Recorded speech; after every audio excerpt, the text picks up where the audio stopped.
Olá, meu querido. Olá, minha querida. Renato Zóia. Esse é o Carlos. E ali atrás o... Opa! Estamos aqui. Edson. Nós somos o Todo Tempo que está sempre com você nesses dias maravilhosos aqui, nesses estúdios Edson. Exato. Esse estúdio aqui. Olha, eu queria que vocês estivessem aqui para vocês sentirem aqui o que a gente sente e tal, viver, porque é muito bom, cara. Acho que a gente tem esse privilégio. Amém. Aqui vira uma igreja, né, cara? Amém, amém. Tu não sente isso aí, cara? É bom demais, né? Falar de Deus, estar junto com Ele. Estar meditando e mergulhando na palavra, estar com os amigos. Cara, quando você tá falando, parece que tá uma parada entre nós, né, velho? Sempre que a gente fala de Deus, você pode estar sentado assim, numa praça e conversando, e daqui a pouco você começa a falar de Deus, o negócio vai indo, né, cara? É igual o tricô mesmo, né, cara? Você vai fazendo.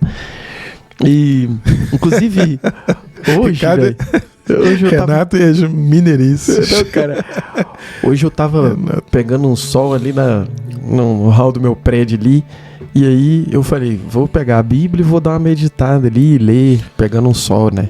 Aí tô ali, cara, lendo, tava sozinho, sentado numa cadeirinha. Dali a pouco, esse vizinho aí desceu pra fazer uma parada nesse mesmo lugar ali. Olha que interessante. Esse vizinho aí, eu vi ele poucas vezes ali, né, cara? E só cumprimentava, viu? Beleza e tal. Nunca falei com ele. E aí daqui a pouco, eu continuei lendo e tal. Ele falou, ele deu uma olhadinha assim. Você tá lendo a Bíblia? Aí eu falei, sim, tô lendo. Aí ele, que legal. E beleza, né? Aí, tô ali, continuei lendo a ele. Eu também gosto muito de ler a Bíblia. Aí tem muita sabedoria, ele falou, né? Aí eu falei, realmente, eu também amo ler aqui. Fico aqui me degustando com essas maravilhas. Cara, começou um papo ali. Ele só deu essa abertura. Cara, eu fui saber que o cara é também dos nossos aqui. Que legal. E meu vizinho eu não sabia. Pra você ver, né? Quando você tá ali com a palavra na mão, às vezes você vai descobrir que tem muito mais gente em volta de você que você não sabe e que Deus vai aproximar, né? Isso aí. Cara, a gente bateu o maior papo da palavra, falamos de muitas coisas. Falamos de Esther, falamos de Gênesis, falamos de Apocalipse, falamos de Cristo, coisa de igreja, de várias coisas assim. Ficamos uma hora ali batendo um papo aleatório sobre Deus. E no final ele, anota meu número aí, porque aí de vez em quando a gente vem aqui pegar um sol aqui e falar de Deus. Falei, coisa boa demais. Quando ele foi embora eu falei, obrigado, né, meu Deus, que legal. Então quer dizer, toda hora é tempo. Todo tempo é uma oportunidade, né, cara? É isso aí. E pra você que busca os favores de Deus, sabe quando você tem um vizinho que te presta um favor? Assim, uma coisa bacana, assim, que ele vem e faz uma parada pra você e você fica feliz com isso.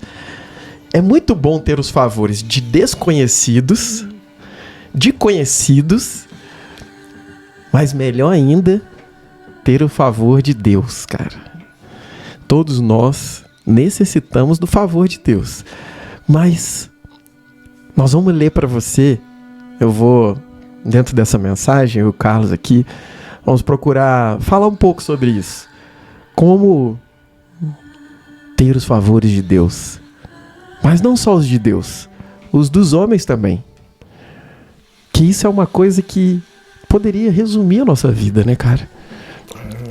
Ter os favores de Deus e dos homens é algo que é sensacional, maravilhoso, espetacular. E essa mensagem de hoje é para você pensar sobre isso e ter um pouquinho de instruções a respeito e refletir também. Tem coisas que vou deixar para você pensar, a gente vai deixar para você mastigar e meditar. Mas para começar, nós vamos em Provérbios 3. Abra sua Bíblia e vem ler com a gente um pouquinho, bem um trechinho pequenininho. A mensagem de hoje é: como encontrar favor aos olhos de Deus, como encontrar o favor de Deus. Deus, quando ele fala dessa maneira: filho meu, não te esqueças das minhas ordenanças, mas permite que o teu coração guarde os meus mandamentos, porquanto eles prolongarão a tua vida por muitos anos e te concederão plena prosperidade e paz. Que a benignidade e a lealdade jamais afastem de você. Ata-as ao redor do seu pescoço e escrevas na tábua do teu coração. E aí, para fechar, no versículo 4 ele fala: assim, quer dizer, dessa maneira, desse modo, fazendo todas essas coisas, encontrarás favor diante de Deus e dos homens. Não acaba aí. Bem como boa reputação. Bom demais, né? Filho meu, não te esqueças das minhas ordenanças. Ô Carlos, fala a verdade, cara. Você cozinha alguma coisa? Você faz algum prato? Ah, eu arrisco, né? Você arrisca, né? Você, Edson? Você faz um negócio de um ombro que ele faz aí que... Dá Tá pra cozinheiro, arriscar. então. Não, eu gosto de tentar. Tá cozinhando, Mas tô tentando ainda. você cozinha alguma coisa. Cara, tem algum prato que vocês há muito tempo não fazem? Tem. Tem, Carlos? Tem, Que você não faz já há um bom tempo. já tem. Tá. Quando você cozinha um prato que você já fez muito, tem muita intimidade, dificilmente você vai perder a mão. Mas quando é um prato que você fez poucas vezes e você tem muito tempo que você não cozinha, você tem que fazer o quê? Lembrar antes. Pegar a receita lá onde você guardou. Dá uma olhadinha, Dá uma olhada. né, cara? Lembrar. Cara, quanto mais você faz o prato, mais você pega a mão, o jeito, né? Mais gostosinho fica. Sim. E aí você acrescenta uma coisa, você fala: não, vou fazer de novo, agora eu vou botar um creme de leite. Você fala: vou fazer de novo, vou botar um pouquinho mais de Um tal temperinho, coisa. né? É. Quer dizer, quando Deus fala não te esqueças, com a gente, cara, para que a gente não esqueça, Edson, a gente que dá aula, os nossos alunos periodicamente esquecem as coisas que a gente ensina, né, cara? Como pode, né, cara? Muitas vezes. Aí o que a gente faz? Tome revisão. Revisa.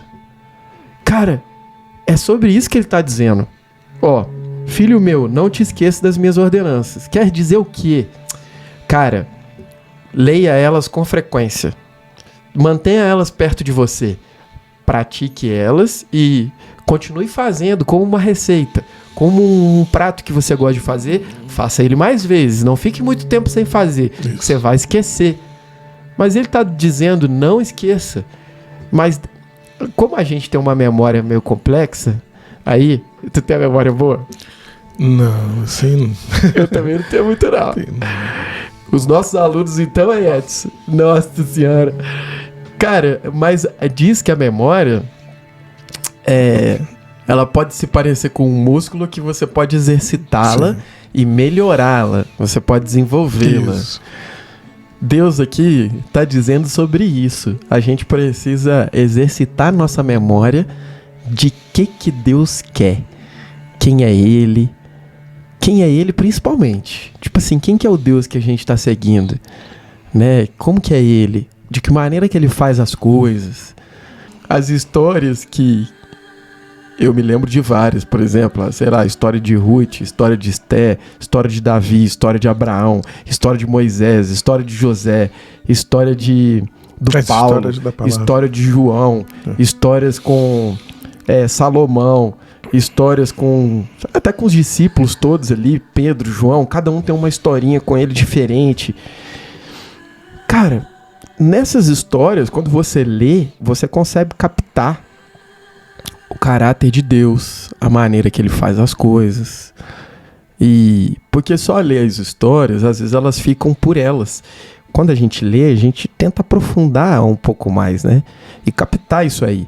Como que Deus faz, a maneira, como que os personagens interagem. Quem é você naquela história, às vezes? Quem somos nós, né? Por exemplo, outro dia a gente falou da história de Ruth, que a Moabita lá que casou com Boaz, que ela era um tipo do povo gentil, porque ela estava inserida no meio de um povo que era amaldiçoado. E Deus permitiu que ela saísse da maldição e se casasse com um judeu, que era completamente improvável. Ali a gente começa a ver que Deus... Olha o coração, né? Ele não segrega como as tradições, né? Ali você viu um Deus, ali você viu o coração de Deus, como que Deus trabalha. Então, se você estiver no lugar de Ruth, você tem um lugar com Deus, você pode ser acolhida por Ele e Ele vai te reintegrar num lugar onde jamais seria possível se fosse pelos olhos do homem, da tradição. Ali você começa a reconhecer que Deus, o que Ele está dizendo aqui, meu filho, não te esqueças das minhas coisas, daquilo que eu faço.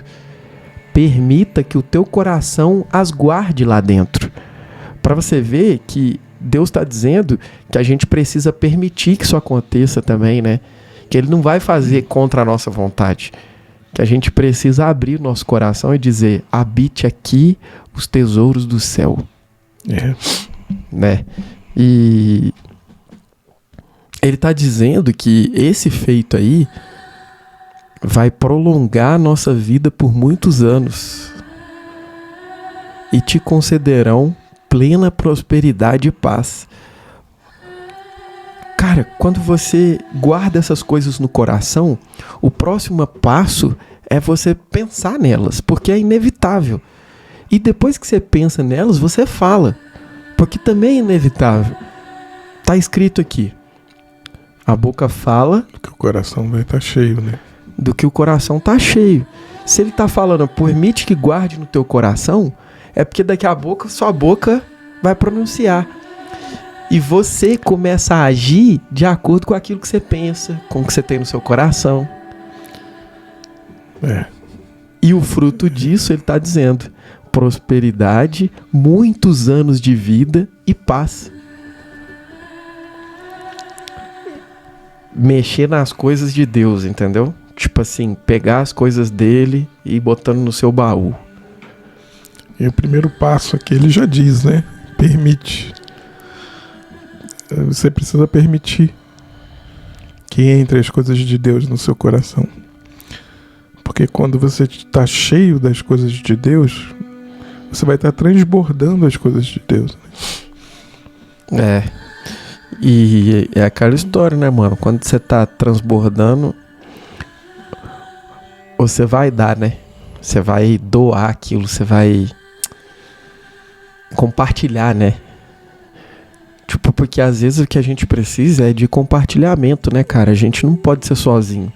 Sei lá, no momento que você tá transbordando e eu não tô, eu pego do seu, né? Eu me alimento do que você tá, sabe? E às vezes eu vou estar num período, como a gente falou em outros vídeos, às vezes vou estar num período mais escasso, sabe? Tipo assim, numa estação meio estranha, né, cara? E às vezes se você tá diferente, vai ser bom pra mim estar perto de você, cara. É isso aí. Então tem isso também, né? De tipo assim, as minhas estações nem sempre vão ser iguais à tua, né, cara? Não. É pessoal, né? É pessoal e Deus trata com você diferente comigo. E a gente tava falando ali agora que eu tava falando que Deus tava tratando comigo dos porquê, né? Pare de perguntar os porquês, né? Tipo, até quando você vai perguntar? E na hora eu pensei, cara, vou silenciar meus porquês um pouco. porque eu preciso apenas confiar. E aí o Edson citou que Deus já estava tratando com ele com outras questões. Quer dizer, com você vai ser com outras. E compartilhar vai nos tornar mais próximos. De falar, nossa, com você também, né? Tá tratando com você também. Tá tratando com o outro. Não, é verdade, olha como ele trata cada um de um jeito diferente. E às vezes pode estar tratando comigo a mesma coisa do que com o outro. Mas o jeito totalmente diferente, né? E todas essas coisas para trazer a gente para os mesmos lugares, né? Encontrar favor diante de Deus. E para isso a gente precisa ouvi-lo, né? Precisa ouvi-lo, entender o que ele diz. Como é que você vai fazer a vontade se você não sabe qual é a vontade? Verdade.